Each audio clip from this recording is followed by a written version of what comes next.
The whole thing blew up because of a shelf. Not even an important shelf either. Just one of those cheap wall shelves Lena ordered online because she said she was done living like a raccoon with organized piles on the floor. She called me after work and said, "Bring tools and patience. I only have one of those." So I went over like I always did. That was our thing. No planning, no big setup. We were just in each other's lives all the time. If something good happened, I heard about it first. If something bad happened, same thing. If she saw a weird dog on the street, I got a picture. If I had a terrible day, she somehow knew from the way I answered with one word instead of three. We'd known each other so long that I honestly couldn't tell you where being friends ended and being attached started. It had just always been there. When I got to her apartment, she opened the door in old gray sweatpants, socks that didn't match, and one of my hoodies from like 2 years earlier that she had quietly stolen and never returned. "You're late," she said. "I'm 4 minutes late. You're a different person after 3. Then maybe you should be grateful I came before the full transformation." She stepped aside and let me in. "The shelf is in the kitchen. The disaster is everywhere else." That was normal too. Her talking like that. Me answering right back. We had this rhythm that never felt forced. No trying to impress each other. No awkward pauses. I could walk into her place, open her fridge, tell her coffee order before she said it, and know from one look whether she was actually fine or just doing that thing where she pretended to be fine but cleaned aggressively. The shelf box was on the floor, half opened, tools scattered around it like she'd already lost patience and declared war. "You started without me?" I asked. "I believed in myself for 12 minutes, she said. "It was a mistake." I laughed and got to work. She sat on the counter at first, reading the instructions out loud in the most insulting voice possible, like the manual had personally offended her. Then she hopped down and started handing me screws and holding pieces in place. We kept bumping shoulders in the tiny kitchen, arguing about where the shelf should go, whether plants counted as decoration or emotional support, and why she owned 4 candles that all smelled almost exactly the same. "They're not the same," she said. "This one is cedar vanilla. This one is smoked vanilla. That one is soft cashmere. That is not a smell. It is if you have taste. I have taste. That's why I know all 3 of these are just candle-flavored lies." She laughed and shoved my arm, and I had this random stupid thought I'd had 100 times before, which was that being around her made even boring stuff feel fun. Grocery runs with her were somehow entertaining. Waiting in line with her was entertaining. She makes even the boring things feel like an adventure. If you're enjoying our story, hit like and subscribe for more. Helping her build cheap furniture that clearly wanted us dead was entertaining. I never really examined that too hard. I just accepted it. That was probably part of the problem. We took a break halfway through because she claimed I was giving off stressed contractor energy. She made us sandwiches, and we stood in the kitchen eating like we'd done this exact thing our whole lives. She asked about a date I'd gone on the week before. I told her it was fine, which was true and also not true. Fine was usually the problem. Most of my dates were fine. Nice enough, pretty enough, easy enough. And still, somehow, I always ended up back in Lena's kitchen talking about them like none of it had really touched me. She gave me a look over her sandwich. "So you're not seeing her again? That obvious? You used the word fine twice. That bad, huh? That dead?" I grinned. "Good thing I still have you." She looked down, hiding a smile. "Unfortunately for you, we went back to the shelf." I finally got the brackets on straight, and she stood under it with her hands on her hips like she was supervising a major construction project. "You know," I said, "I do all this husband-level labor for free. You should really appreciate me more." She snorted. "Husband-level labor? You hung one shelf. One shelf today. Last month I fixed your sink. Before that I carried a couch up 3 flights of stairs. You complained the entire time. I still did it. That's commitment." She turned to say something, and I don't know why I said it exactly. It was just one of our usual lines, one of those jokes we threw around whenever things got a little too close to real. I pointed at the shelf and said, "Honestly, maybe you should just marry me and save us both the trouble." Normally she would have laughed before I even finished the sentence. Normally she would have said something like, "Wow, your ego is insane," or "Sorry, I need someone taller for my fake future." Something easy. Something safe. But she didn't laugh. She just went still. Not dramatic. Not huge. Just still enough that I felt it immediately. I smiled at first because I thought maybe she was about to hit me with a better joke. But then I saw her face, and something in my chest shifted. She looked at me for a second, then at the floor, then back at me. And really quietly, she said, "I thought you were never going to ask for real." I actually laughed once, out of confusion more than anything. "What?" She swallowed. Her voice stayed calm, but I could hear the strain in it now, like she'd been holding something heavy for way too long. "I'm serious," she said. "I can't really do this joke with you anymore." The kitchen suddenly felt too small. "Lena." She crossed her arms, then dropped them again like even that felt awkward. "You keep saying stuff like that, and you laugh and I act like it doesn't get to me, but it does." She looked right at me then. "Because I've been in love with you for years." For about 2 seconds, I honestly thought I'd heard her wrong.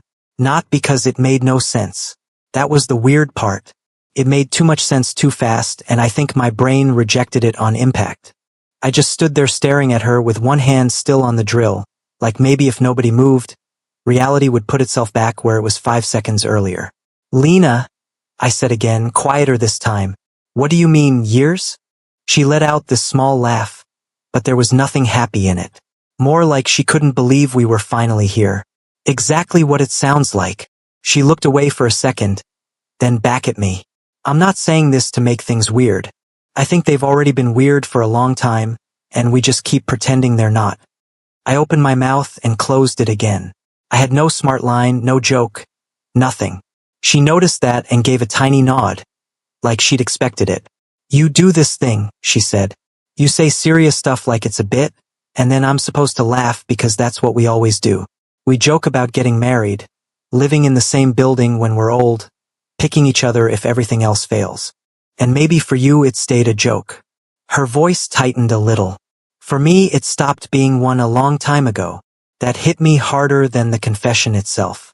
Because suddenly I could hear all our old conversations in a different way. All those nights on the phone saying dumb stuff about our fake future. All the times I'd gone, "Imagine how easy life would be if we just skipped all this and married each other." Every time I'd said it with a grin because that made it safe. Every time she'd laughed too.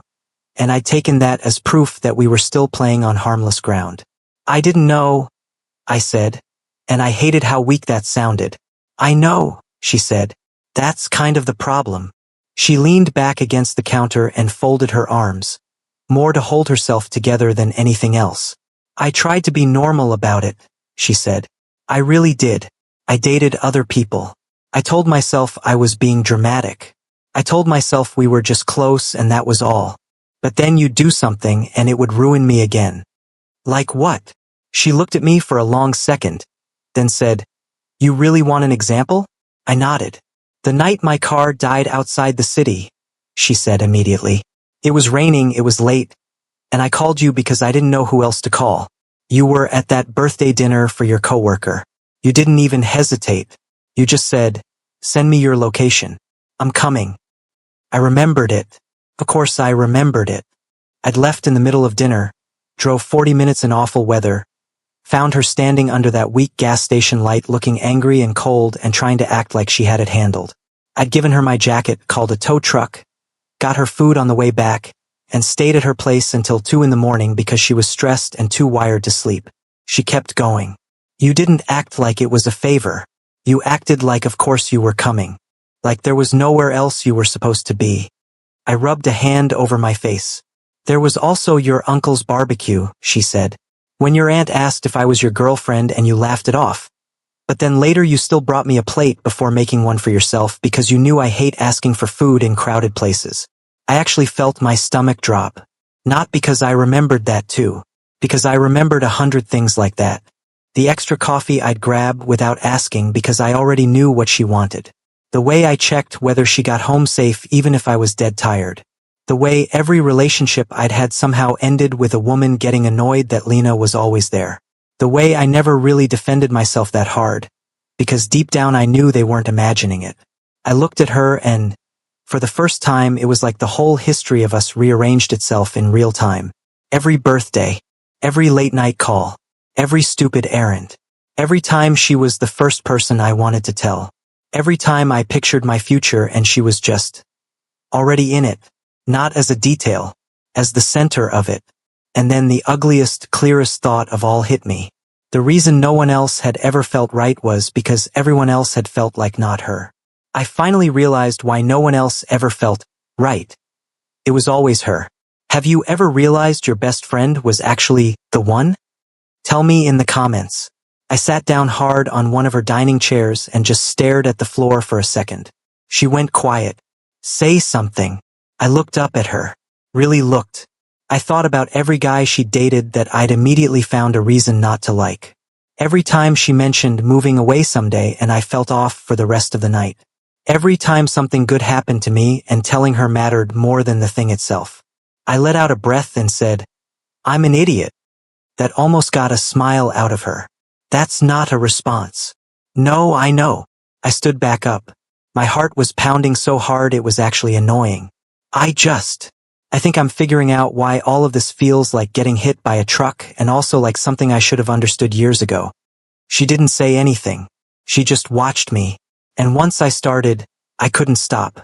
I thought I was protecting what we had, I said. I thought if I called it anything else, I could mess it up. So I kept it where it was. Kept making jokes. Kept pretending that was enough. I shook my head. But it wasn't just enough because you were there. It was enough because it was you. Her eyes filled a little at that, and that nearly broke me. I took one step closer. I love you, I said. No joke in it. No smile to soften it. I think I've loved you for a lot longer than I knew what to do with. I just didn't let myself name it. She stared at me like she was waiting for me to laugh and take it back. I didn't. And then, very quietly, she said, "You really mean that?" "I do." That was the moment everything changed. The first thing that happened after that was neither of us moved. Which sounds stupid now because we just said the biggest thing either of us had probably ever said to each other, and you'd think there'd be some clean movie moment right after. There wasn't. There was just me standing there, her standing there, that half-finished shelf on the wall, and both of us trying to catch up to what had already happened. Then Lena looked at me and said, "I seriously cannot believe this came out because of hardware." That broke the tension just enough for me to laugh. "Yeah," I said. "A very romantic bracket situation." She covered her face for a second and laughed too. And that was what made it feel real. Not dramatic. Not heavy. Just us, still sounding like us, except now there was nowhere left to hide. I walked closer, slow enough to give her time to pull away if she wanted. She didn't. She just looked up at me with this expression I'd never seen fully before, even though I realized right then it had probably been there in pieces for years. "So what now?" she asked. I stopped right in front of her. "I think now I stop being an idiot. That's a pretty long-term project. Be nice. I'm having a major emotional event." She smiled, and I swear that gave me more courage than anything else. I put my hand lightly on her waist and said, "Can I kiss you?" Her answer was, "You really waited until after all this to ask permission for the first thing?" "Lena." "Yes," she said softer. "Obviously yes." So I kissed her. And the strangest part was that nothing about it felt strange. That's what I remember most. Not fireworks, not some huge shock. Not that feeling of jumping into the unknown. Felt like recognition. Like something my whole body understood before my brain caught up. She leaned into me immediately, one hand at my shoulder, and there was this quiet second where I had the clearest thought of my life. That's why nothing else ever fit right. When we pulled back, she was smiling in that half-disbelieving way people do when they've wanted something for so long they still expect it to disappear. "Well," she said, "that was deeply inconvenient. For the friendship? For the last several years of pretending I was fine." I laughed and rested my forehead against hers for a second. "I'm sorry." "I know." She said it without anger. More like relief. "I'm not trying to punish you. I just need you to understand I wasn't being dramatic. It actually hurt sometimes." That landed hard because now I could see it. Not as one big obvious sign, but as 100 tiny moments I'd waved off because I was scared to name what was right in front of me. "I do understand," I said. "At least now I do." We ended up sitting on her kitchen floor after that because the chairs felt weirdly too formal and neither of us had the energy to pretend we should go back to the shelf right away. We just sat there with our backs against the cabinets, knees touching, talking like two people who had somehow skipped the most important conversation for years and now had to unpack all of it at once. We talked about when it started, or tried to. She said maybe sometime after college, maybe before, maybe during that phase where we were both dating other people but somehow still spent most weekends together anyway. I told her I couldn't find the exact point either, just a trail of proof. The way I checked my phone for her name first. The way every place felt more fun if she was there. The way I'd built half my routine around her without noticing. "At least everyone else is going to enjoy this," she said. I looked over. "What do you mean? Come on. Nobody is going to be surprised." She was right. Completely right. So, to prove it, she called her older sister right there from the kitchen floor. The second her sister answered, Lena said, "Just so you know, he finally got his act together." Her sister went, "Oh, thank God." So fast I didn't even get a chance to defend myself. Then my friend Marco got a text from me that just said, "You were right." And he replied, "Took you long enough," which was honestly rude considering the emotional growth I was displaying. That became the theme of the next few weeks. Nobody acted shocked. Her mom smiled at me like she had been waiting for this since we were 20. My brother literally said, "So you guys are done doing whatever confusing thing that was?" We got a lot of finally. A lot of about time. Not one person acted like this was some wild twist. And honestly, after the first day, it stopped feeling like a twist to us too. That was the best part. Being together didn't feel awkward. It didn't feel like we had to invent a whole new relationship from scratch. We already had the trust, the habits, the loyalty, the way of reading each other without much effort. The structure was already there. The only real difference was that now I could touch her without pretending it meant nothing. I could kiss her when she looked especially good standing in my kitchen stealing fries off my plate. I could tell her I missed her without dressing it up as a joke. She could lean into me on the couch and not pull away the second she noticed she was doing it. A few days after the shelf disaster, she was at my place wearing one of my t-shirts and making fun of how little food I had in my fridge, and I just stood there watching her move around my kitchen like she belonged there. She caught me staring. "Why are you looking at me like that?" I smiled and said, "Just realizing this is the first time in my life something this important feels easy." She came over, put her arms around my neck and said, "That's because it was never the wrong thing. It was just late." And she was right. We were late. But once we got there, nothing felt forced. Felt like a lock turning. Like something settling exactly where it had always been meant to go. A few months later, I realized something that should have been obvious by then. I didn't just love being with Lena. I loved the fact that there was no performance in it. No guessing game. No holding back half a thought because maybe it would land wrong. Life with her felt clear in a way nothing else ever had. Even the boring stuff felt good. Saturday grocery runs. Folding laundry while arguing about music. Her sending me 3 pictures from the store because she somehow still couldn't pick pasta sauce without turning it into a group project. That was when it hit me that I didn't want to just enjoy it and feel lucky. I wanted to make something official that, honestly, had been true for years before either of us admitted it. So I decided I was going to ask her properly. And because Lena would never let me live it down if I suddenly turned into some polished, overly serious stranger, I knew it had to sound like me. Like us. Real but still ours. There was this small park near the neighborhood where we grew up, not fancy at all, but it mattered to us. We'd spent stupid amounts of time there as teenagers. Bad coffee, long talks, making fun of people jogging too seriously, acting like we had life figured out when we absolutely did not. It was one of those places that got stitched into the story before you realize it matters. So that's where I took her. She didn't suspect anything at first, which was impressive because she was usually annoyingly good at reading me. She just looked around and smiled. "Wow," she said. "You brought me somewhere meaningful. Should I be scared?"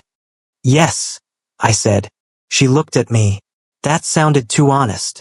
"It's because I'm growing as a person." "Dangerous."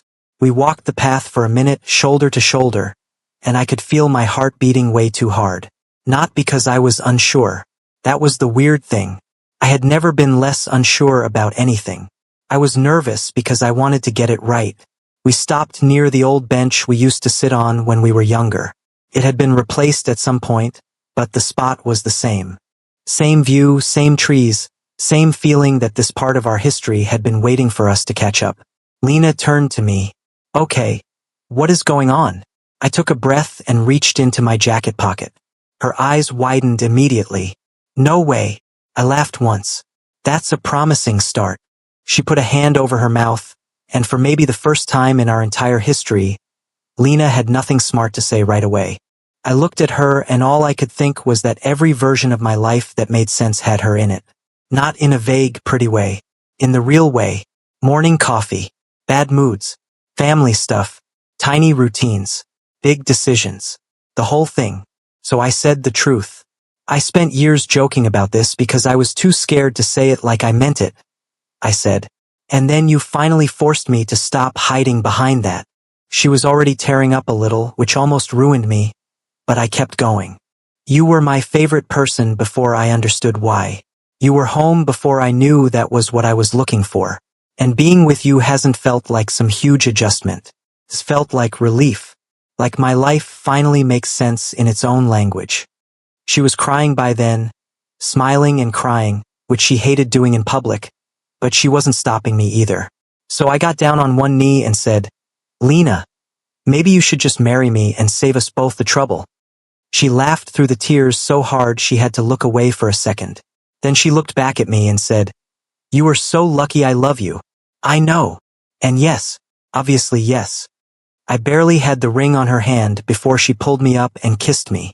A couple walking past us smiled like they already knew the answer, which honestly had been the reaction from almost everyone since we got together. When we told our families, nobody acted stunned. Her sister just said, Good. Now he can stop pretending he invented emotional confusion. My brother told me I looked less annoying now that I'd finally admitted the obvious. And that was the thing. Once the truth was out, everything else got simpler. Not perfect in some fake storybook way. Just right, solid, easy in the ways that mattered. We already knew how to be there for each other. We already knew how to handle bad days, tired moods, dumb arguments, quiet nights, long drives, family chaos, and all the little ordinary pieces that make up a real life. Love didn't appear out of nowhere. It had been there the whole time, built into years of showing up. I used to think the biggest love story of my life would feel dramatic and impossible to miss. Turns out it looked a lot more ordinary than that. It looked like her calling me to help hang a shelf. It looked like inside jokes that got too real. It looked like years of reaching for the same person first and pretending that meant less than it did. And once I finally stopped pretending, everything clicked into place so naturally it almost made me mad at myself for not seeing it sooner. The love of my life had been beside me the whole time. And the best part is, when I finally saw her clearly, I found out she'd been waiting there for me too.